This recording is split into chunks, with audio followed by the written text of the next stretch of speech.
ጤና ይስጥልኝ ክቡራትና ክቡራን የዩቲዩብ ቤተሰቦቼ የሰዓቱን ሁለት አጫጭር ሰበር መረጃዎች ይዘን ቀርበናል። ወደ ሰበር መረጃው ስናልፍ በአፍሪካ ቀንድ ከባድ ትኩረት ያስነሳ ዜና ተሰምቷል። የሶማሌ ከፊል ራስ ገዝ ክልል ፑንትላንድ በአይኤስ ላይ ባካሄደችው የጸረ ሽብር ዘመቻ 53 ተዋጊዎች መቆጣጠሯን አስታውቃለች። ከነዚህ መካከል ግማሽ ገደማ ኢትዮጵያ መሆናቸውን ታላቅ ድንጋጤ ፈጥሯል። ዝርዝር መረጃውን የምናስደምጣችሁ ነው የሚሆነው። በሌላ በኩል ትራምፕ አውሮፓን አስፈራርተዋል።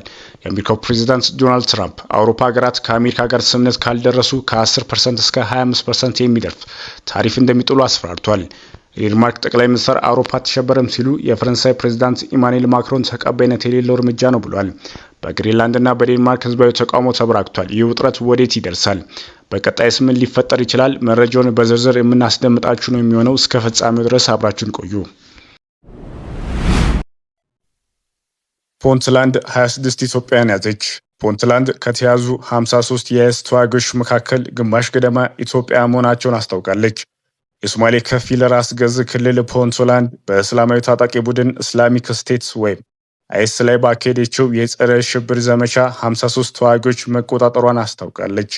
ከነዚህ መካከል ግማሽ ገደማው ኢትዮጵያውያን መሆናቸው ተገልጾ የፑንትላንድ የጸረ ሽብር ዘመቻ ቡድን በማህበራዊ ሚዲያ ገጽ 26 ኢትዮጵያ ዜግነት ያላቸው ተዋጊዎች ፎቶና ስም ዝርዝር ይፋ አድርጓል።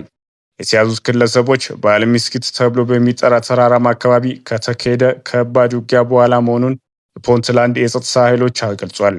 ፑንትላንድ ኃይሎች እና አይኤስ በዚህ አካባቢ ለአንድ ዓመት ገደማ ግጭት ውስጥ እንደነበሩ ሲገልጽ አይኤስ በአልሚስኪት ግዙፍ ምሽግ እንደነበረው ተጠቅሷል።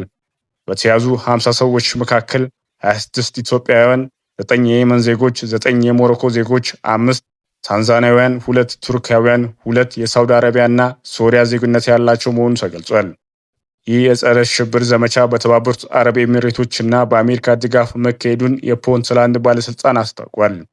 ዘመቻው አሁን በመጨረሻ ደረጃ ላይ እንዳለ ተገልጾ የፑንትላንድ በአይኤስ ላይ ያካሄደችው ይህ ዘመቻ በአካባቢው የሽብር ቡድኖች ለማዳከም አስፈላጊ እርምጃ መሆኑ ማሳያ ነው ተብሏል።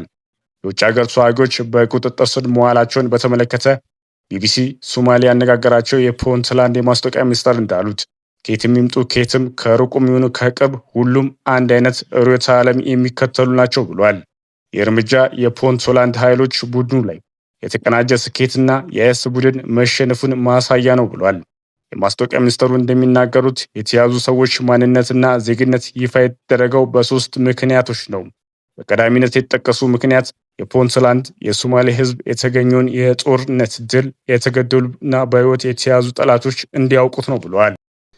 ሁለተኛው ምክንያት የተያዙ ሰዎች ከመጡባቸው ሀገራት የሚገናኝ እንደሆነ ተናግረው ግለሰቦቹ የመጡባቸው ሀገራት ዜጎቻቸው እዚህ ችግር እየፈጠሩና ጥፋት ለመፈጸም እያቀዱ መሆኑን እንዲረዱ ማድረግ ጠቃሚ ነው ብለዋል። በአፍሪካ ቀንድ እየተካሄደ ያለው ጂኦፖለቲካዊ ለውጥ በአካባቢው የደህንነት ሁኔታ ላይ ግልጽ ተጽዕኖ እያሳየ ነው። በዚህም ሂደት ውስጥ የተያዙ የውጭ ሀገር ተዋጊዎች ጉዳይ የአካባቢው ብቻ ሳይሆን የዓለም አቀፍ ማህበረሰብ ትኩረት የሚሻ ጉዳይ መሆኑን ያሳያል።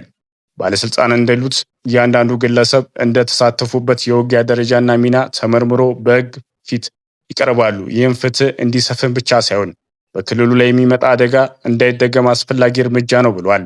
እኛም እዚህ ላይ ያለውን ነባራዊ ሁኔታ በተመጣጣኝና በታመነ መልኩ ለዓለም ማቅረብ እንቀጥላለን ሲሉ ተደምጠዋል።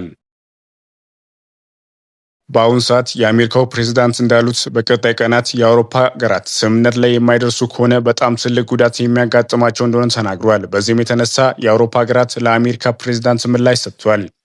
ዴንማርክ ጠቅላይ ሚኒስትር ዶናልድ ትራምፕ በግሪንላንድ ላይ በሚሰነዘረው ታሪፍ ዛቻ አውሮፓ አትሸበርም ብሏል። እሷና ሌሎች የአውሮፓ መሪዎች እሁድ የጋራ መግለጫ አውጥቷል። እቅዱ ከአሜሪካ ጋር አደገኛ ውጥቀት እንደሚያስከትል ተናግሯል። ሰኞ ጠዋት ትራምፕ ኔቶ ለዴንማርክ ለ20 ዓመታት የሩሲያ ስጋት ከግሪንላንድ ማስወገድ አለባት ሲሉ ሲናገሩ ቆይቷል። አሁን ጊዜው ደርሷል እናም ይሳካል ብለዋል። ፕሬዚዳንት ትራምፕ ቅዳሜ ዕለት በሰጡት መግለጫ አሜሪካ ግሪንላንድን እንድትገዛ እስካልተፈቀደላት ድረስ ከአውሮፓውያኑ የካቲት 1 ጀምሮ በአውሮፓ ህብረት አባላት በሆኑ ሀገራት ላይ ተከታታይ የታሪፍ ጭማሮ እንደሚደረግ ዝተዋል። ቅዳሜ ዕለት በግሪንላንድ የተነሱ ተቃዋሚዎች አሜሪካ ግዛቷን ለመቆጣጠር የምታደርገው ማንኛውንም እርምጃ በመቃወም ተቃውሞ አሰምቷል። የአሜሪካው ፕሬዚዳንት ዶናልድ ትራምፕ ግሪንላንድን ለመቆጣጠር ባቀረቡት ሀሳብ ላይ በተቃወሙ 8 ሀገሮች ላይ አዲስ የታሪፍ እንደሚጥሉ ማስፈራሪያ ከአውሮፓ መሪዎች ውግዘት አስከትሏል። የእንግሊዙ ጠቅላይ ሚኒስትር ኬር ስታርመር እርምጃው ፍጹም የተሳሳተ ነው ሲሉ፣ የፈረንሳይ ፕሬዚዳንት ኢማኑኤል ማክሮን ደግሞ ተቀባይነት የሌለው ሲሉ ጠርተውታል። ትራምፕ አስተያየታቸውን የሰጡት ከዴንማርክ፣ ኖርዌይ፣ ስዊድን፣ ፈረንሳይ፣ ጀርመን፣ እንግሊዝ፣ ኔዘርላንድ እና ፊንላንድ በሚመጡ እቃዎች ላይ የ10 በመቶ ታሪፍ ተግባራዊ እንደሚሆን ካወጁ በኋላ ነው። ነገር ግን በኋላ ላይ ወደ 25% ሊጨምር ይችላል። እናም ስምምነት እስኪደርስ ድረስ ይቆያልም ተብሏል። ትራምፕ የዴንማርክ ግዛት ለአሜሪካ ደህንነት ወሳኝ መሆኑን አጥብቀው ተናግረው በኃይልም ቢሆን ግዛቷን እንደሚወስዱ ተናግሯል። የትራምፕን ዛቻ ተከትሎ የአውሮፓ ህብረት እሁድ በብራሰልስ የአስቸኳይ ጊዜ ስብሰባ ጠርቷል። ስብሰባው ከአውሮፓ ህብረት 27 ሀገራት የተውጣጣ አምባሳደሮች እንደሚሳተፉበት የሮይተርስ የዜና ወኪል ዘግቧል። ይህ በእንዲህ እንዳለ ቅዳሜ ዕለት በሺዎች የሚቆጠሩ ሰዎች አሜሪካ ግዛቷን እንደምትቆጣጠር ባቀረበችው ሀሳብ ላይ ተቃውሞ ለማሰማት በግሪንላንድ እና ዴንማርክ ጎዳናዎች ላይ ወጥተዋል። ግሪንላንድ ብዙም ህዝብ የማይኖርባት ቢሆንም በንብረት የበለጸገች ናት። በሰሜን አሜሪካ እና በአርክቲክ መካከል ያለው ቦታ የሚሳኤል ጥቃቶች ሲከሰቱ ለቀድሞ ማስጠንቀቂያ ስርዓቶች እና በክልሉ ውስጥ መርከቦች ለመቆጣጠር ምቹ ቦታ ያደርጓል። ትራምፕ ቀደም ሲል ዋሽንግተን ግዛቷን በቀላሉ መንገድ ወይም በከባድ መንገድ እንደምታገኝ ተናግረው ነበር። የአውሮፓ ሀገራት የዴንማርክ ድጋፍ ለመደገፍ ተሰብስበዋል። የአርክቲክ ክልል የደህንነት የጋራ የኔቶ ኃላፊነት መሆኑን አለበት ሲሉ ተከራክሯል። ትራምፕ ቅዳሜ ዕለት በትሩዝ ሶሻል ሚዲያ መድረካቸው ላይ ባሰፈሩት ጽሑፍ ላይ አዲሱ ታሪፍ ሲያሳውቁ እነዚህ ሀገሮች በጣም አደገኛ ጨዋታ እየተጫወቱ ነው ብለዋል።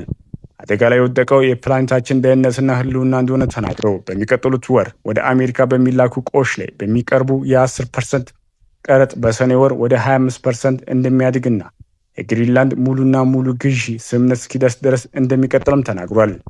የፈረንሳይ ኢማኑኤል ማክሮን እንዲህ ብለዋል። በዚህ ሁኔታ የታሪፍ ማስፈራሪያ ተቀባይነት የሌላቸውም፣ በማንኛውም ማስፈራሪያ አንሸነፍም ብለዋል። ትራምፕ በግሪንላንድ ላይ በሰጡት ዛቻ ምክንያት በዴንማርክ ሆነ በግሪንላንድ የህዝብ ቁጣ እስካሁን አልቀነሰም። የትራምፕ የግዛት ግዢ እቅድ በመቃወም ቅዳሜ ዕለት በግሪንላንድ ዋና ከተማ ከታሪፍ ማስታወቂያ በፊት እንዲሁም አሁንም በዴንማርክ ከተሞች የተቃውሞ ድምፅ እየተሰማ ይገኛል። የደሴቲቷ የአሜሪካ ተወካይ እንዳሉት ግሪንላንድስ ለመጨረሻ ጊዜ የአሜሪካ አካል መሆን ይፈልጉ እንደሆነ በጥር 2025 ሲጠየቁ 6% ብቻ ይህንን ለማድረግ የደገፉ ሲሆን 80% ደግሞ ተቃውሞ አቅርበዋል ብሏል። በቅርቡ የተደረገ የህዝብ አስተያየት ጥናት እንደሚያሳየው አብዛኛው አሜሪካውያን የአሜሪካን የግሪንላንድ ቁጥጥር ይቃወማሉ። ባለፈው ሮብ የወጣው የሮይተርስ ዘገባ የህዝቡን አስተያየት ጥናት እንደሚያሳየው አሜሪካ ግሪንላንድን እንድትወስድ የሚደግፉ 17% አሜሪካውያን ብቻ ሲሆኑ ትራምፕ ደሴቷን ለመግዛት የሚያደርጉትን ግፊት እንደሚቃወሙ የተናገሩት 47% አሜሪካን ናቸው ሲል ሮይተርስ ዘግቧል።